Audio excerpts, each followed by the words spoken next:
Namaskaram. My name is Vivekananda. Literally, it means wisdom and happiness. I believe in living a simple life. I believe in thinking differently. I am proud to share my belief with Steve Jobs and Leonardo da Vinci, who said, simplicity is the ultimate in sophistication. Through this YouTube channel, I aim to bring time tested wisdom and happiness together into your business and life by unifying, simplifying, amplifying technology, nature, and yoga. The name of my YouTube channel is Tech Nature Yoga. My hope is to bring clarity to people who are in the so called West and are looking for some guidance. Now, even if you are in a different part of the world, you might still find my effort worthwhile because much of today's world is, as it is called, westernized. I feel that it is my responsibility to share my understanding of karma, and I want to craft my destiny myself. Wouldn't you want to do the same? So, that is why I have started this series of YouTube videos.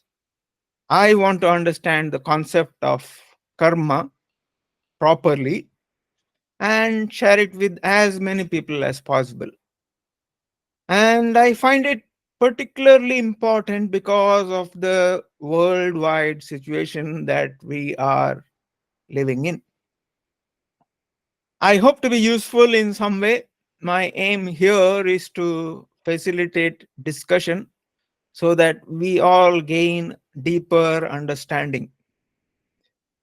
What do I expect in return? Well, hopefully you will like the video and subscribe to my YouTube channel. The easiest way to contact me is through my website, waketechnology.com, where you will find multiple ways to reach me. Now it is time for introducing our guest. So, as I always say, note that audience may come across any episode, so we keep repeating the introductions every episode. Um, Now it is today Lowland, my friend, philosopher, guide, coach. So over to you, Lowland. Well, greetings and namaste. I'm speaking from Canada's west coast on Vancouver Island.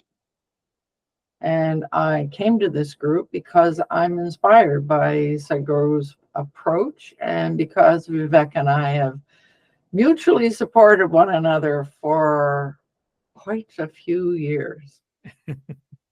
I spent my whole career helping people decide what they should do. First through career counseling and then through coaching. Today, I'm enjoying my retirement through study and discovering how to support Canadian Indigenous people as we all move toward reconciliation. You can find my most recent website at arcticcarvings.com. Nice to be here, Vivek. Thank you. Okay, we have done our introductions. So, as usual, let us watch the pre recorded video, which has been recorded previously. It might need a bit more editing, but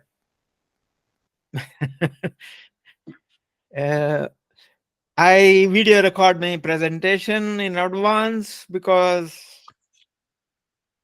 I want to make sure that whatever points I want to put forth, I will be able to do that. And so I pre-record it without wasting your time. So, and again, today's chapter is a bit long and profound, so the video is a bit longer than what I would normally like it to be, but bear with me. Namaskaram. Karma, a yogi's guide to crafting your destiny. In this episode, let us study chapter 8. This chapter has a title of Karma Yoga and the Mental Body. Here is Karma Sutra number 8. Let me read this sutra for you. If you experience this moment just once, you will never be able to fall out of it.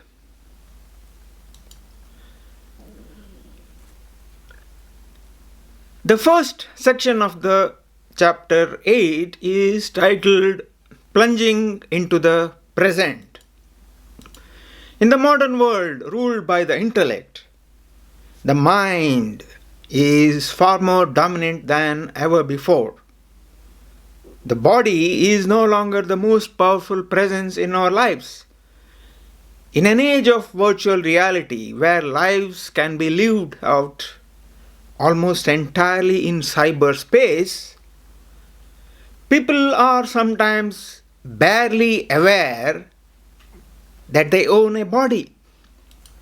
However, if we are able to use our mind to make a shift in our perspective, we can make a paradigm shift.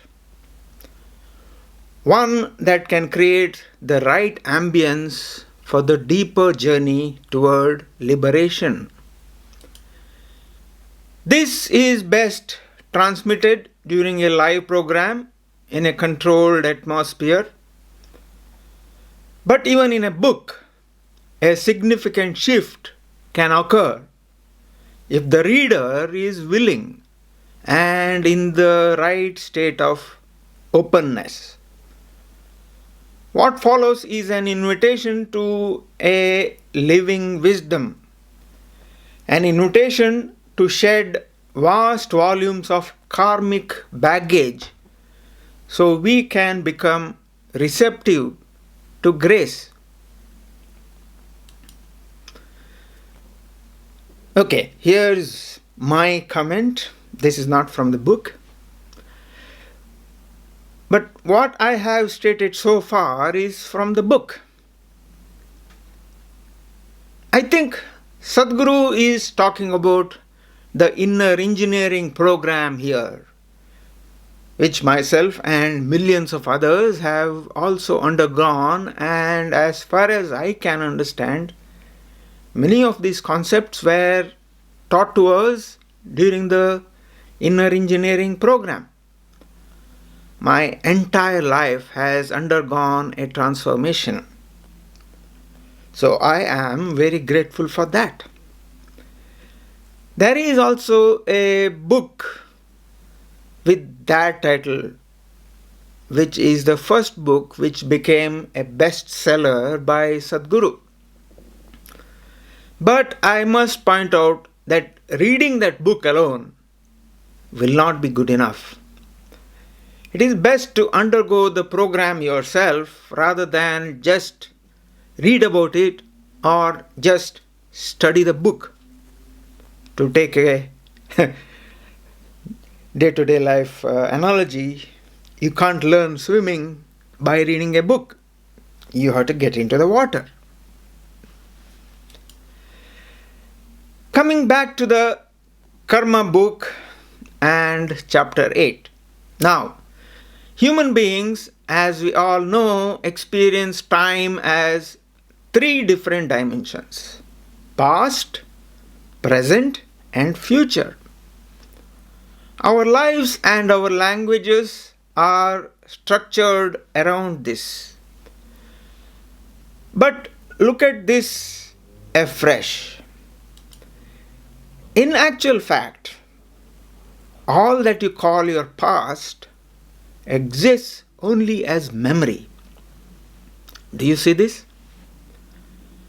All the life events that have shaped you, all the work you have ever done, all the money in your bank balance, all the vacations you have been on, all the conversations and arguments you have had, all the relationships of love and hatred and indifference, all the friendships and enmities you have nurtured, all the books you have read and movies you have seen, all the scriptures you have read, all this exists only in your memory. Similarly, all that you call future exists only in imagination. All that you long for and dread, your dream house, your perfect mate, your baby, your promotion, your pay hike, your beach home, the accolades you believe you deserve, all the horrific illnesses you could contract, all the terrible accidents that could befall all those you love, all the gruesome ways in which you could lose your money, your property, your family, your life, all the apocalyptic ways in which this planet could meet its end, all this exists only in your imagination. And so there are only two things that you are suffering right now: your memory and your imagination. Nothing more. Both memory and imagination exist only in your mind. They are aspects of your psychological reality. They have nothing to do with existential reality. Stop for a moment and ask yourself, when I am not lost in these mental constructs of memory or imagination, where am I? There can be only one answer to that: the present. The present is not a creed or a matter of faith. It is a reality. You don't have to try to be in the moment. The present isn't an idea. And the fact is, you don't have to try to be in it. You are in the moment. There is nowhere else to be. Existentially, this is the only truth. It is just that you are not available to it. Does this mean that you should abandon your memory and imagination? Certainly not. In any case, we do not wish to destroy karma, because it is the glue that makes our physical and psychological reality possible. However, we do wish to transcend it when we choose. This means seeing one simple fact: your individuality is entirely made up. Let me say that again. Your individuality is entirely made up. It is your creation. Your karma enables you to gather a certain amount of life. What you call myself is simply the name you give to the volume of life that you have captured. But if we wipe out all psychological imprints, you as a person will not exist. You will exist as pure life. Existentially, you are life in its essence. In that essential, unmanifest state, You are completely devoid of time and you are completely devoid of karma. You are deathless, indestructible, eternal. So, what is left when the myth of individuality is shattered? You simply reach the end of cyclical time. This moment contains an infinite number of possibilities. You can destroy your entire psychological structure and create a new one at this very moment. Or you can stop creating entirely and exist as pure, formless life. This means you have chosen freedom over form, timelessness over temporality, the present moment over cyclical time. Think about it. Your understanding of time is essentially cyclical. The planet spins once, you call it a day. The moon revolves around the planet, you say it is a month. The planet goes around the sun, you proclaim that it is a year. Everything that is physical is cyclical. Once you break the cycle, there is no you and me anymore.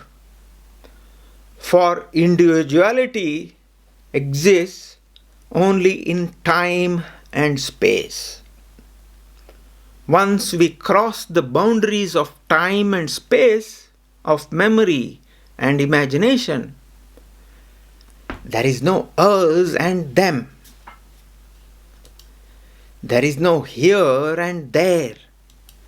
There is no yesterday and tomorrow. There is only this moment. And this moment is eternity. You have a sense of time and space only because you are looking at everything through the prism of your accumulated karma. But if you go beyond your thought, your emotion, and your body and experience this moment just once, you will never be able to fall out of it. This physical reality that you know is way below 1% of the universe. Even the planet is not forever.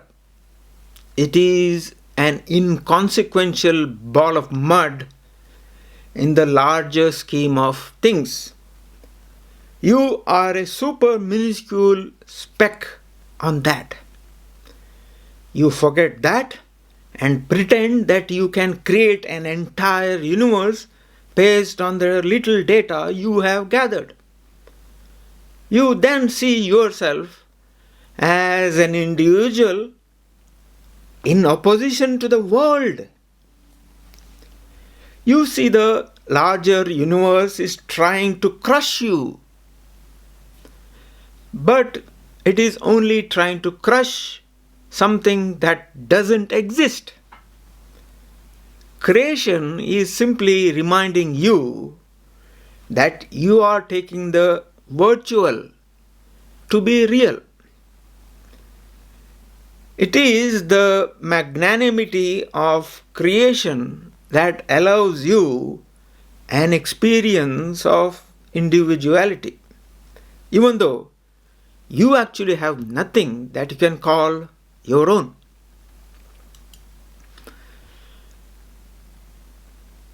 Let me take a few seconds to explain my call to action. Hopefully, you have found it useful so far. So, I request you to like this video.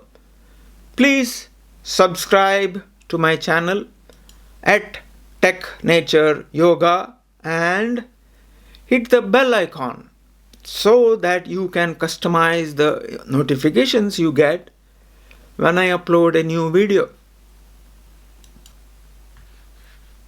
The next section is titled "This Moment is Inevitable." How does all this lead to a paradigm shift? Here is how.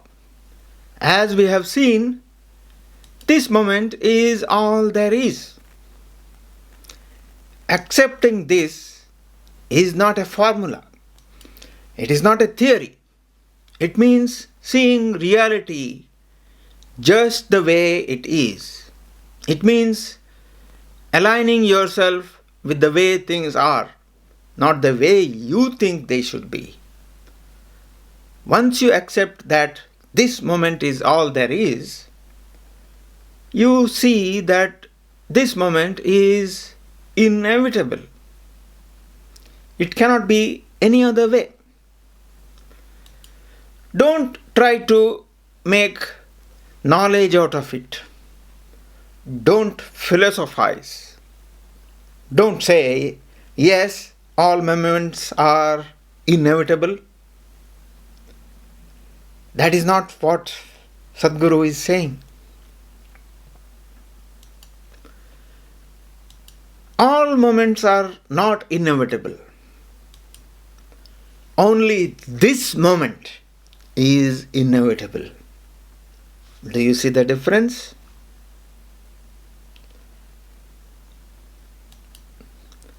The inevitability of this moment is the only stable speck of time, the fulcrum upon which the entire physical creation rests.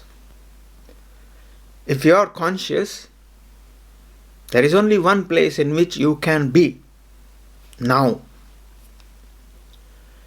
Stay with the moment to moment awareness. Now, answer this simple question. Is the next moment inevitable? No. If you are consciously in this moment, you will see that only this moment is inevitable.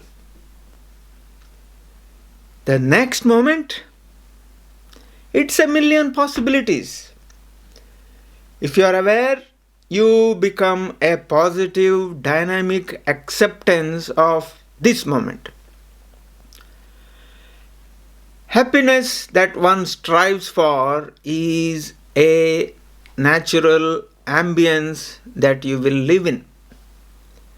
There is no other way to be, because happiness is not an occasion, a goal, a destination.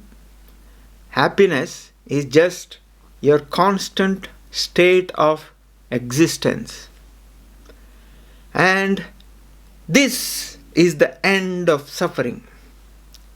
If you consciously accept this moment just the way it is, you arrive at a certain ease within yourself.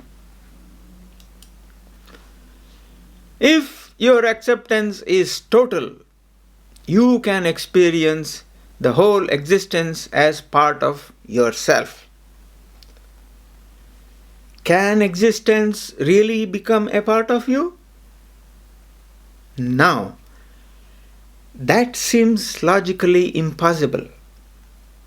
It is logically impossible, but that is the truth. As you are a part of existence, existence is also part of you. As a drop is part of the ocean is also part of the drop. This is because time and space are not absolutes. They can be stretched and contracted as well. Yoga has always said you can pack the whole creation into a mustard seed. Modern physics confirms that time and space are not what we once thought they were. So, once you transcend the limitations of your logic, you also transcend the limitations of time and space. If you become absolute acceptance, then everything, past, present, future, is here and now. The next section is called the complexity of conditioning. What prevents human beings from discovering the profoundly transformative potential of the present moment? The answer is simple: a vagrant mind. Gautama the Buddha, a great scientist of the human mind, speaks of 4 aspects of the mind: Vijnana, that is cognition; Sanya, recognition; Vedana, sensation; and Sankara, reaction. Now, I'm not going to explain this in detail because I want you to buy the book and read it. Here is a brief snippet from this section. With equanimity, your entire structure of karma begins to collapse. All it takes is a willingness to experience everything the way it is. You are not avoiding experience or pursuing it. You are simply open to enjoying the different flavors of life without seeking one and escaping the other. Isn't that the whole point of your sojourn on this planet? To experience as much of this life as possible before you fall dead? So, begin with this profound realization. This moment is inevitable. Put differently, one might say, allow this simple truth to percolate into you. My ability to respond is boundless. As your acceptance deepens, you also move into higher and higher levels of freedom. Acceptance is freedom from the blame game, freedom from the drama of othering, freedom from the dance of duality. There is only you in this moment and no one else. Who then can you possibly blame?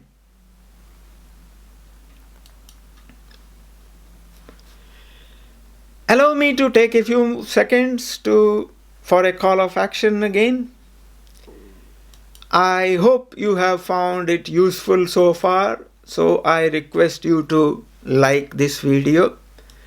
Please subscribe to my channel at Tech Nature Yoga and hit the bell icon so that you can customize the notifications you get when I upload a new video. At this point in the book, Sadhguru gives us a sadhana or a toolkit. Most human beings do not realize the tremendous power of creativity they have been endowed with. This is because most of their creations are determined by their compulsiveness, not by their freedom. Anything created by limitation will be limited. But if you see your ability to respond as limitless, the power to create is super enhanced. Here is something you can try yourself. If you drop your self-image completely, you will find yourself in a state of great freedom. You now have the power to live without a self-image at all. You also have the power to transform your image altogether. Basically, you can pick up an image and drop it at will. Either way, nothing will stick to you. I will not tell you how you should be, but stop now and create yourself anew in your mind. Start with the skeletal structure. Slowly move into the flesh and blood. Close your eyes and visualize how you should like other people to experience you. How would you like the fundamental nature of your thought and emotion to be? What kind of impact would you like to have on the world? Create a whole new being. Then see if this new image is any closer to your notion of the divine than the old. Is it really better than the earlier image?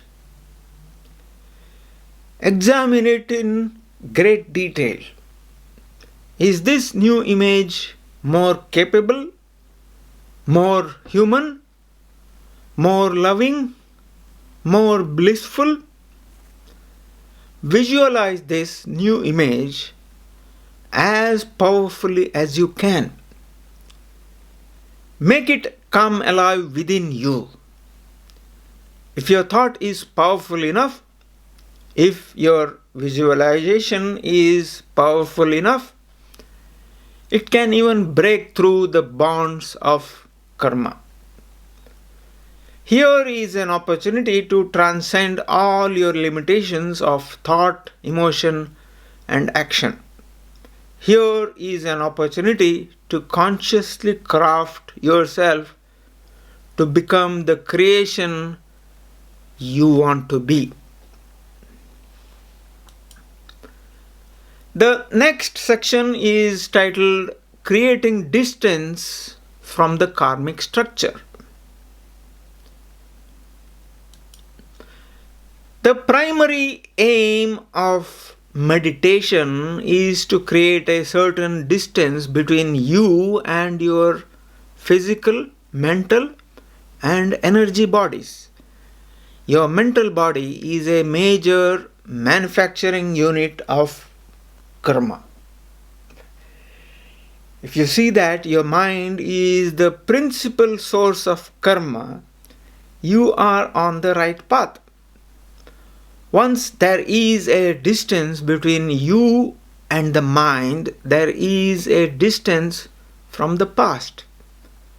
Now, all those memories are available when you need them, but they no longer have the power to rule you. Once there is a clear space between you and your mind, your karma empties very rapidly. You have now stopped creating new stock, which helps enormously. The old stock will flow out very quickly with the passage of time. The next section is titled Reclaiming Responsibility.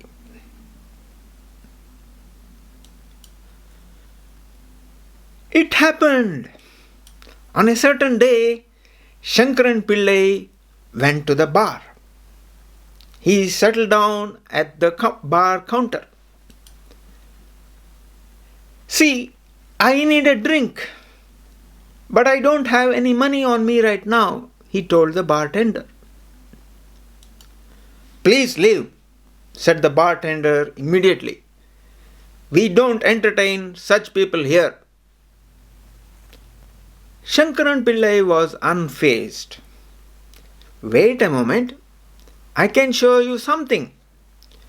If you are impressed by it, you give me a free drink. If you aren't, then I promise to go away without a word." Then Shankaran Pillai proceeded to pull out a toad from his pocket. He placed it on the counter. The bartender asked, bored, "Are you going to tell me that if I kiss it, it will turn into a princess?"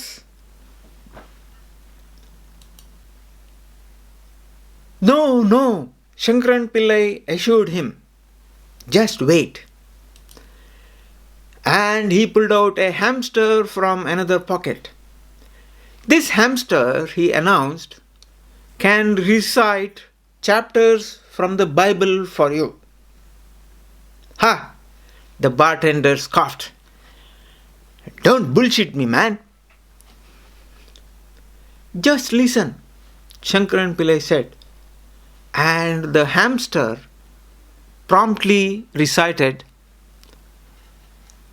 Galatians 5. "Hey, this is incredible," the bartender exclaimed and fixed Shankaran Pillai a drink. Shankaran Pillai accepted the drink and put the hamster back in his pocket. "You know, I'm never done with one drink," he said. "I can make this toad recite the Bible too. Ask for any chapter. How about Genesis 3? Asked the impressed bartender. The toad promptly reeled it off. The bartender was amazed. He offered Shankaran Pillai yet another drink. Shankaran Pillai downed it and announced, "And now this toad is for sale." Everyone in the bar immediately started bidding. The bidding was fast and furious. The toad was finally sold for $200. As Shankaran Pillai was about to give the toad to the highest bidder, the bartender held him by the collar and pulled him across the counter. "You idiot!" he hissed. "You are giving away a talking toad for $200? I can get you $2 million if you are willing to spill." Shankaran Pillai said calmly, No, it doesn't matter. What they are paying is enough." He collected his $200 and handed over the toad. The excited man who bought it ran out of the bar to show off his new acquisition. The bartender told Shankaran Pillai, "You are a nutcase. A talking toad for just $200? Shankaran Pillai said, "Don't worry. It's just that my hamster is a ventriloquist." This absurd state of affairs is actually the way many people lead their lives. They choose to outsource the responsibility all the time to their equivalent of the hamster. Most of the time, people pass the buck to their old karma. The tragedy is that in the process, they miss the enormous potential of this moment. They barter away the transformative power of the present by ensuring the future is a repetition of their past. What you call karma, the bags of tendencies and predispositions you carry with you, is only in your memory and imagination. So if you inhabit this moment deeply, fully, completely, you have dropped your karmic load. I thank the viewers who have been watching. Since you have been watching so far, it means you are getting some value out of this video. So, let me take this opportunity to request you to like this video. Please subscribe to my channel at Tech Nature Yoga and hit the bell icon so that you can customize the notifications you get when I upload a new video. The book Karma is available in multiple formats and multiple languages: English, Hindi, German, French, Spanish, Italian, Russian, etc. It is also available as paperback or electronic books such as Kindle or audio formats from Audible, where Sadhguru himself reads the book. You would find the links to these in the description of this video on YouTube. Namaskaram. It's time for our discussion.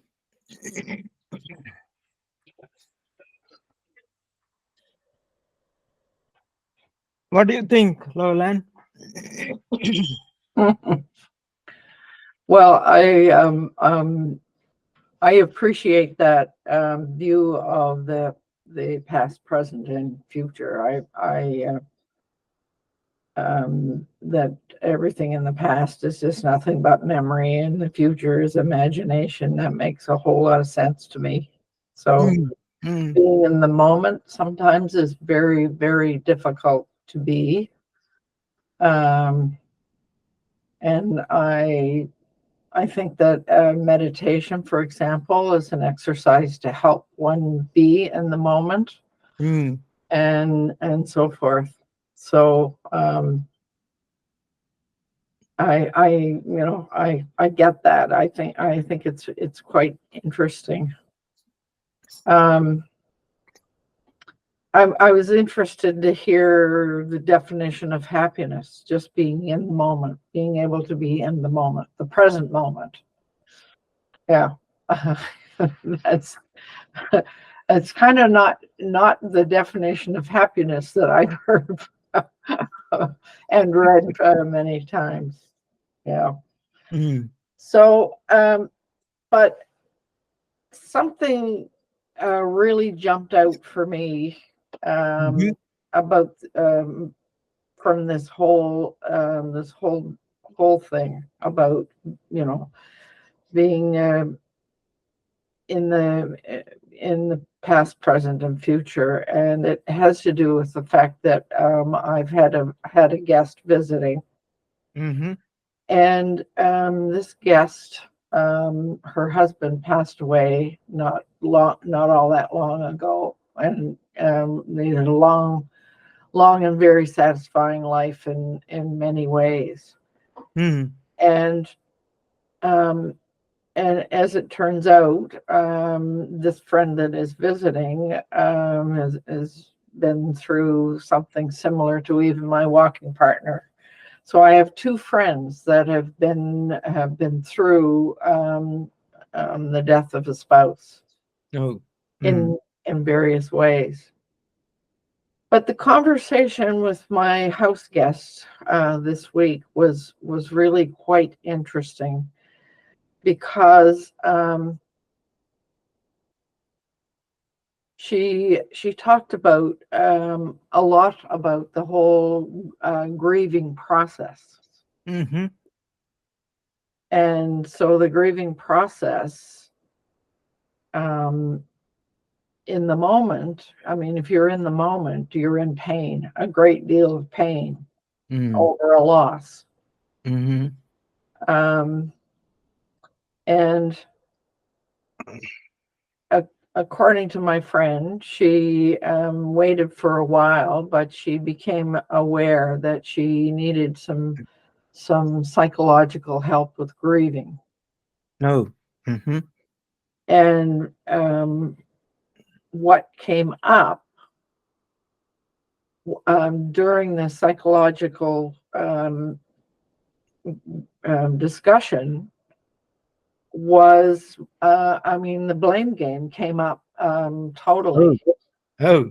Mm. And she was looking back over her life with her partner, and began blaming herself because she felt like she let him down in this way and she might have let him down in that way, etc., etc.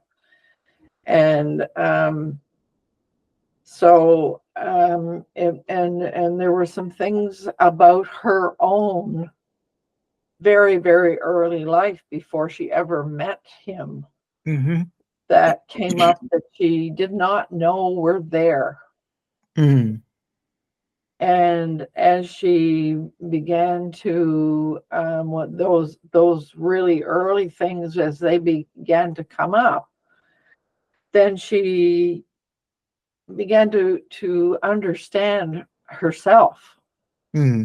And some of the things that she kind of felt guilty about in in relation to their life together. So she got a real eye opener, and of course this is all looking at the past, all Mm. of this Mm. memory stuff. So this counseling that she got helped pull up some very early memory that had been missing for a long time, Mm. and allowed her to acknowledge a whole lot of things that were so she was in the blame game. Mm. And throughout the counseling that she had, she came to a realization that she needed to relax and try to, sort of put things in the right place. Mm. But also, I mean, to be able to look into the future and use her imagination as to, I mean, she, when you lived with the same person for years and years, the idea of trying to learn how to live alone and be Mm. alone, Mm. and what that meant. And so that was the struggle with the present, was how do I figure out how to live alone, Mm. how to Mm. be alone. Mm. And so this person helped her use her imagination, and she come to some conclusions about what she wanted to do, where she wants to go, how she, what some ideas about what she could do in the future. Mm. The there was a common thread between these two friends that I have that have suffered this loss, and what um,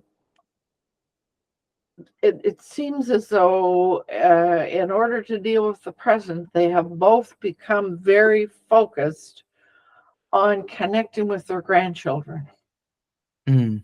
way more than they were connecting with them before, Mm. because they were spending their time and their energy Mm-hmm. with the husband.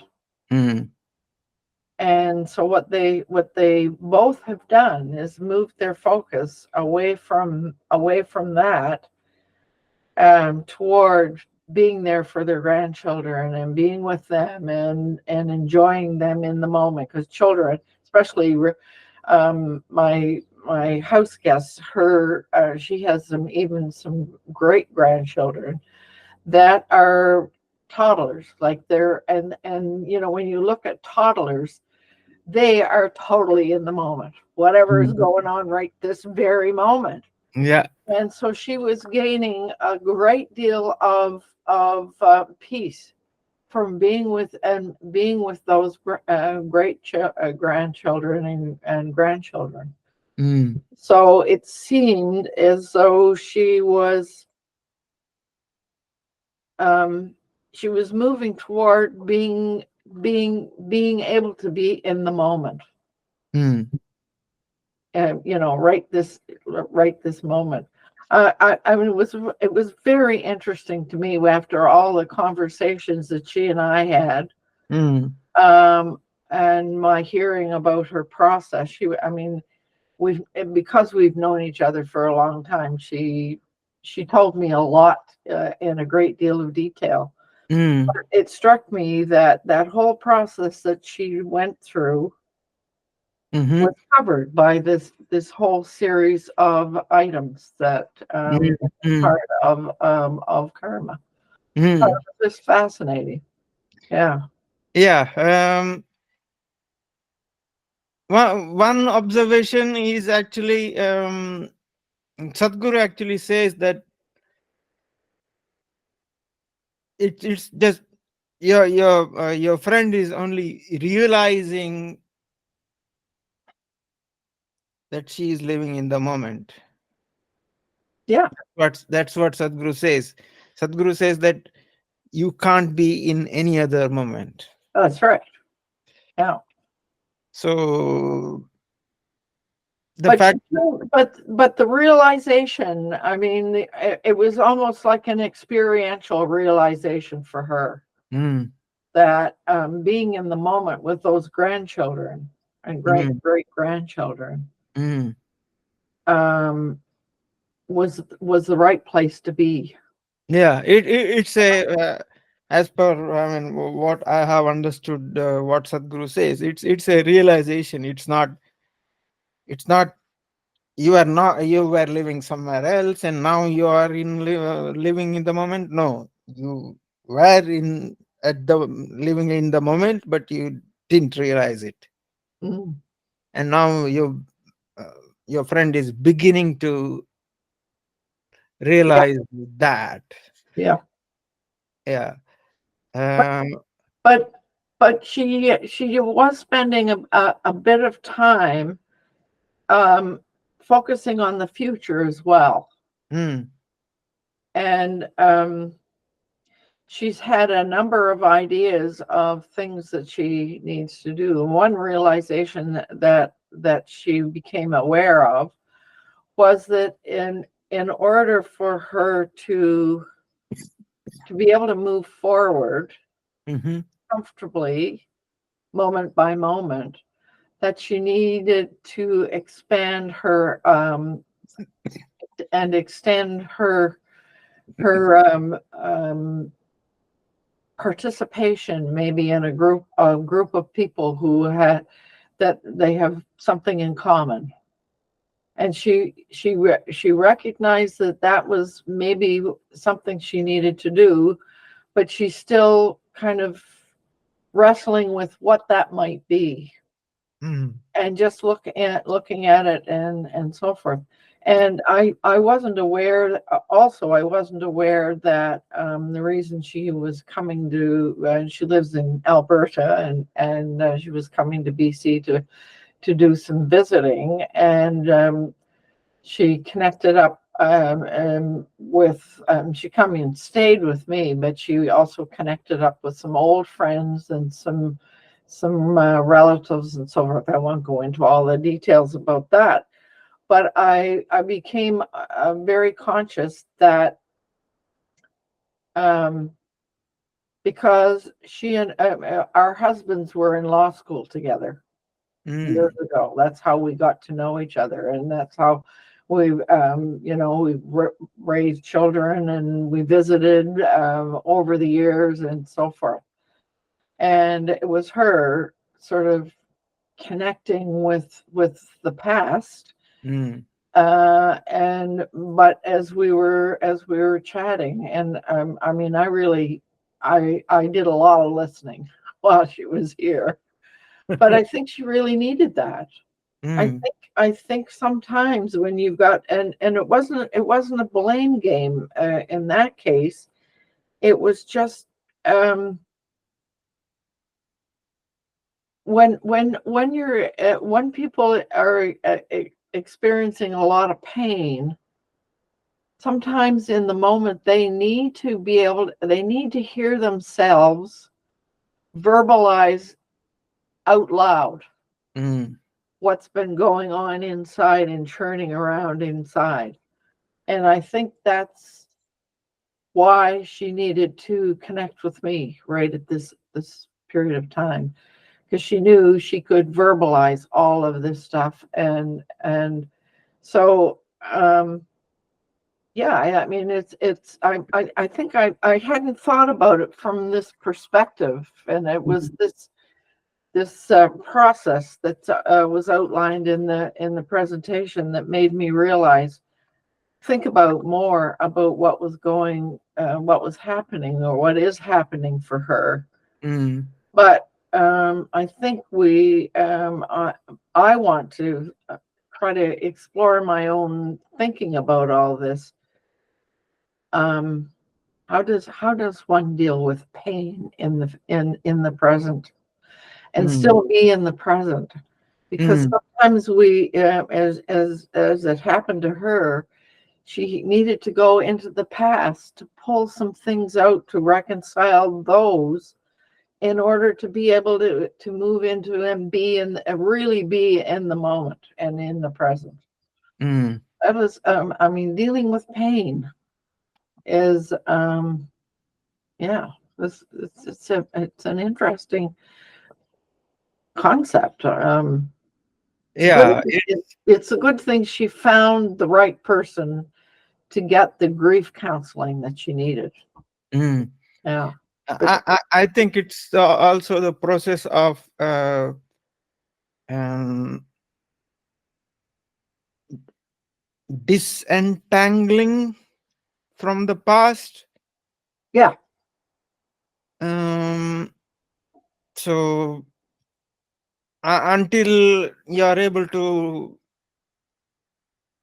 disentangle and detach yourself Well, from, you can't disentangle and detach until you make sense of it. yeah, So that's what she did. She was able to mm, make sense of it. mm, And I'm pretty sure I think she made sense of it first before she could disentangle. mm, And then, she's now moving on. mm, You know, so just a fascination that I wouldn't have thought about this chapter, this karma, mental body, and all of that would have found the yeah, similarities. It was yeah. really interesting. Yeah. Mm, mm. And in fact, I mean, before we started recording, we were talking about the events that are happening, and it's he's talking about the disastrous things that may befall. That it's all our imagination. Right. Right. So, hmm,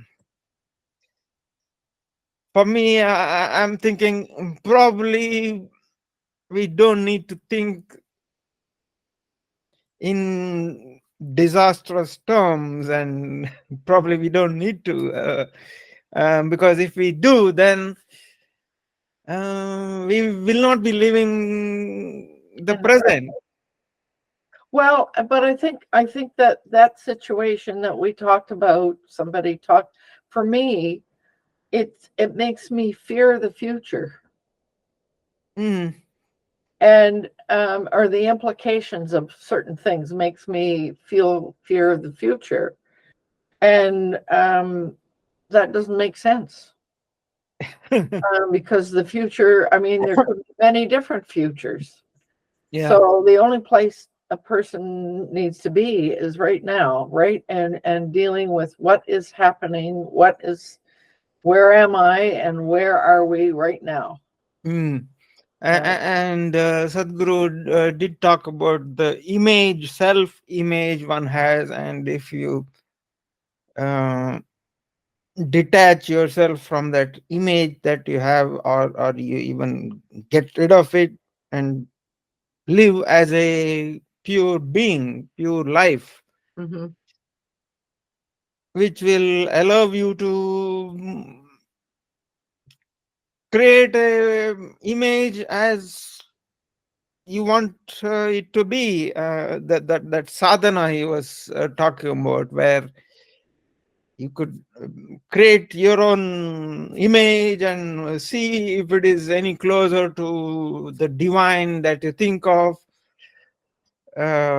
Is it any closer to the divine than the old image that you had?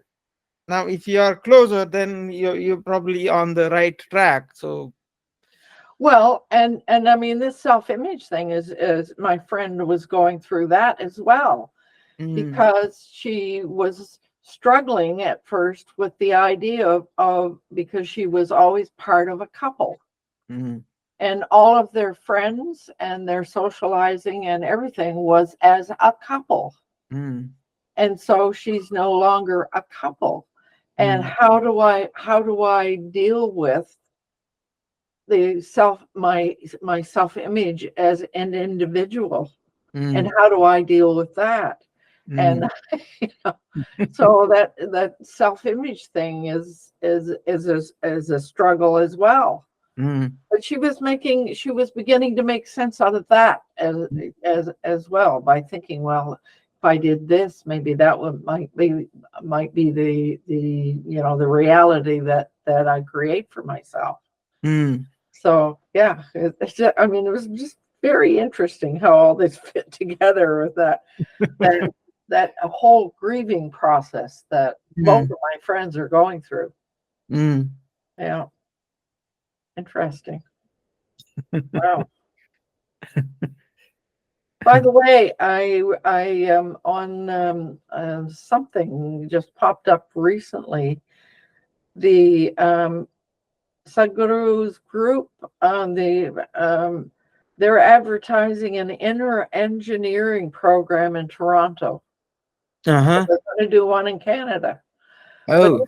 Toronto's way the heck on the other side of the country as far as I'm concerned. So yeah, Mm, mm, but I thought that was interesting because he's done it several times in the U.S. mm, But it seemed that he was going to do it in Toronto. And I can see why he selected Toronto. I mean, it's the biggest city in Canada. So, with mm, Toronto is many ethnic groups. mm. Yeah. So, anyway, um, yeah. I mean, I think the recognition that the grieving process is not a one-time thing. It is a process that happens over time. Mm, Yeah. But the other phrase that comes to my mind about being in the present, in the present moment, like when something is happening that you're not very happy about. mm-hmm, Some of us have the tendency to say, "This too shall pass." mm. Or another expression I hear myself saying, "It is what it is Yeah. right now. It is what it is right now." It's a recognition that's the only recognition we can have.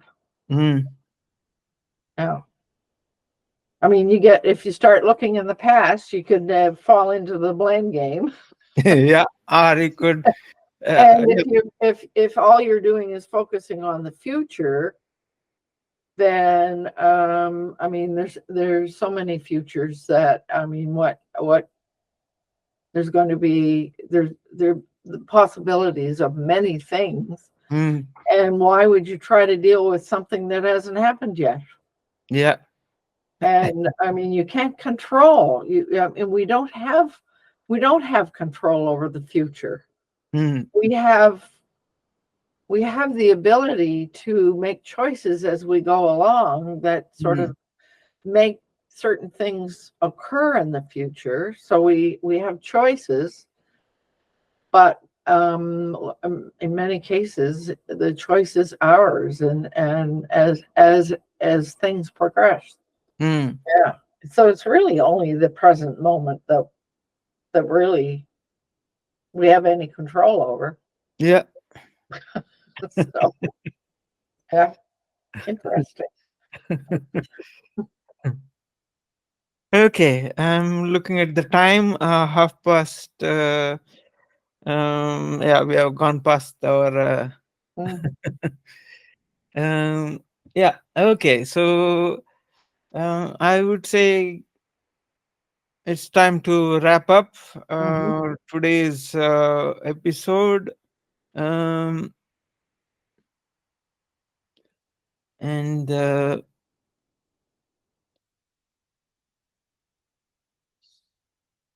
next week we shall be talking about